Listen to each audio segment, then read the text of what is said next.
नमस्कार मेरे प्यारे शिव भक्तों। हर हर महादेव।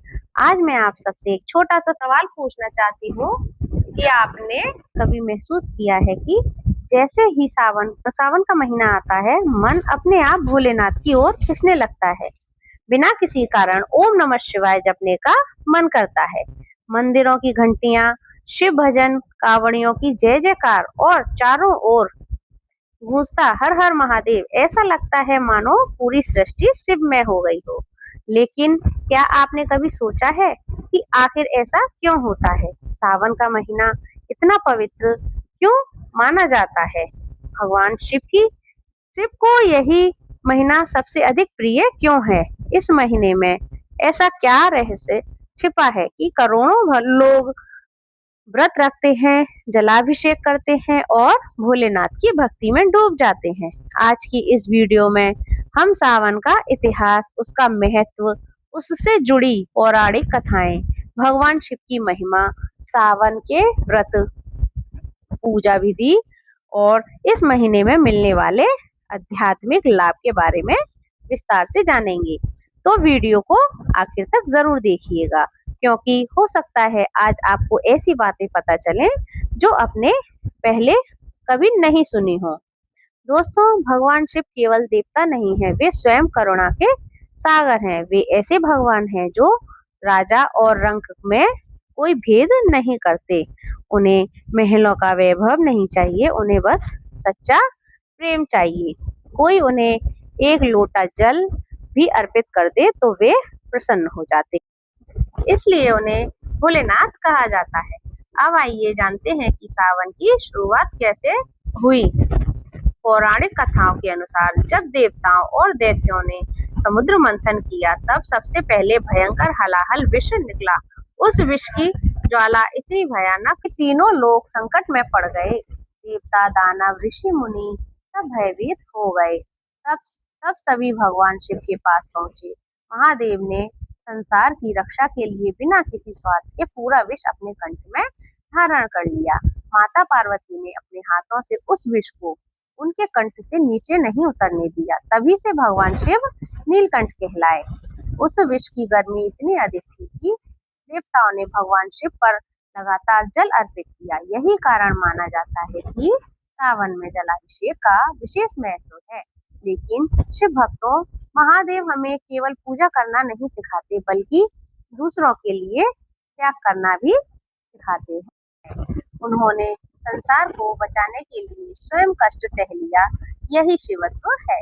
आज अगर हम किसी दुखी इंसान की आंखों से अगर आंसू पोंछ दें, किसी भूखे को भोजन करा दें, किसी जानवर को पानी पिला दें, किसी गरीब की मदद कर दें, तो यह भी भगवान शिव की पूजा ही है।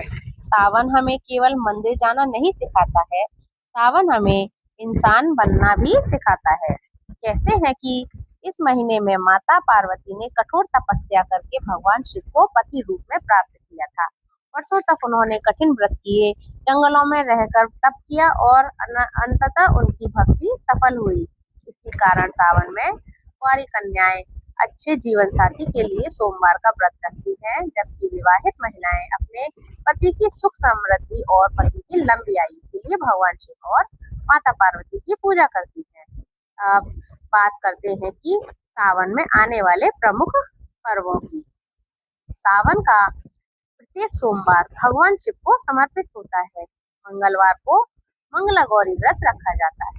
हरियाली अमावस्या पर प्रकृति की सेवा और वृक्षारोपण का विशेष महत्व है। नाग पंचमी हमें हर जीव के सम्मान का संदेश देती है। रक्षाबंधन हमें प्रेम, विश्वास और रिश्तों की मजबूती का महत्व समझाता है। और सावन शिवरात्रि, यह वह दिन है जब भगवान शिव की विशेष आराधना से भक्तों को अद्भुत आध्यात्मिक अनुभव प्राप्त होने की मान्यता है। अब एक बात मैं दिल से कहना चाहती हूँ, आज के समय में लोग भगवान से भी सौदे करने लगे हैं। भगवान मेरा काम बना दो, मैं इतना प्रसाद चढ़ाऊंगा। लेकिन भगवान शिव सौदा नहीं देखते। भगवान ऐसे हैं जो अपने भक्तों की भावना देखते हैं। यदि आपके पास कुछ भी नहीं है, फिर भी आप सच्चे मन से ओम नमः शिवाय बोलते हैं, तो वही सबसे बड़ा अभिषेक है। एक बेलपत्र, एक लोटा जल और सच्चा मन, यही भगवान शिव को सबसे अधिक प्रिय है। शिव भक्तों, कई लोग पूछते हैं कि क्या केवल सावन में पूजा करने से सब कुछ मिल जाएगा? उत्तर है नहीं। सावन हमें शुरुआत करने का अवसर देता है। असली पूजा तब है जब हम पूरे वर्ष सत्य बोलें, किसी का बुरा ना करें, अपने माता पिता का सम्मान करें, गरीबों की सहायता करें और अपने भीतर के क्रोध, अहंकार और ईर्ष्या को धीरे धीरे समाप्त करें। और यही शिव का मार्ग है। अगर आप इस सावन में एक संकल्प लें कि मैं किसी का दिल नहीं दुखाऊंगी, मैं झूठ नहीं बोलूंगा या बोलूंगी, मैं जितना हो सके दूसरों की मदद करूंगा, मैं रोज कुछ मिनट ओम नमः शिवाय का जाप करूंगा, तो विश्वास रखिए सबसे बड़ा परिवर्तन आपके जीवन में बाहर नहीं, आपके भीतर आएगा। और जब मन बदलता है तो किस्मत भी बदलने लगती है। याद रखिए, भगवान शिव कभी अपने भक्त का साथ नहीं छोड़ते। कभी कभी हमें लगता है कि हमारी प्रार्थना नहीं सुनी जा रही है, लेकिन महादेव मौन रहकर भी हमारे लिए श्रेष्ठ होते हैं। इसलिए विश्वास मत छोड़िए, भक्ति मत छोड़िए, प्रार्थना मत छोड़िए, महादेव पर भरोसा रखिए। अंत में मैं भगवान शिव से यही प्रार्थना करना चाहूंगी, इस पवित्र सावन में हर भक्त के जीवन से दुख दूर हो, हर घर में सुख और शांति आए, बीमारियों को स्वास्थ्य मिले, निराश लोगों को आशा मिले, संघर्ष कर रहे लोगों को सफलता मिले और हर हृदय में भगवान शिव का वास हो। अगर आप